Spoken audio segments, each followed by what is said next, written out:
So I'm Tony Tassa with Cass County Electric Co-op. Just going to kind of explain what we have here for our demo site. It's going to talk a little bit about FLISR, automatic restore of members downline using equipment that we have in the field. So I just want to explain this one just a little bit. This is one of our larger switches. We have 5 feeds that can come out of it. Each bay is independently controlled by one of these motors up here. These motors are our control center, which is manned 24/7. They can remotely open or close them. They can see the status of them, and they keep track of this type of equipment. Right over here is just another part of this demo that I have set up. Not much difference between that unit and this one, just a little bit smaller. There's only two switches on this one. Still has motors, still our control center can remotely open and close those. So around the corner here,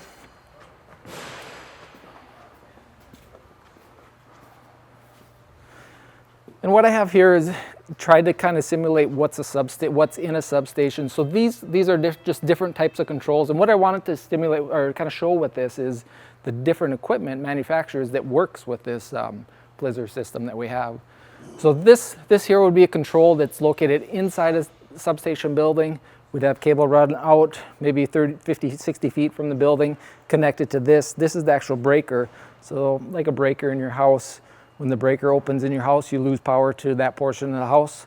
This kind of isolates a portion of the line going out from a substation. So the line, the main feed comes into this source and goes out here, maybe goes underground or overhead. So that's going to be part of it. What I have on the screen here is kind of our layout that I kind of built with this equipment here and what it represents. These are little red squares here. So this red square, and then a red square down here. All 3 of those are represented by this device, and this device. So what I want to do is show you how I put a fault on here and it's going to automatically open. It's going to open a couple switches down there and close it and backfeed as much as we can with no interaction, and about a minute is what it takes. So what I'm going to do is this red dot here, I'm going to put a fault on there. This is going to go out, make this blue line is going to be represented by white, which means everybody on this line is going to be out of power. The system is going to determine that the fault was in this area, so it wants to isolate this corner.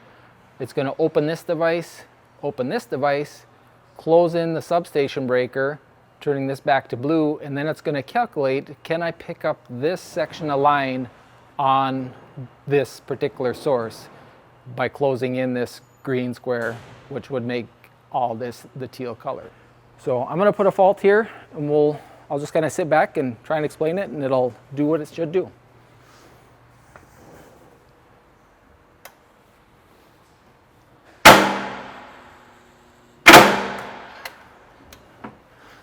So we should see, there we go, we've seen the green dot or green square that opened.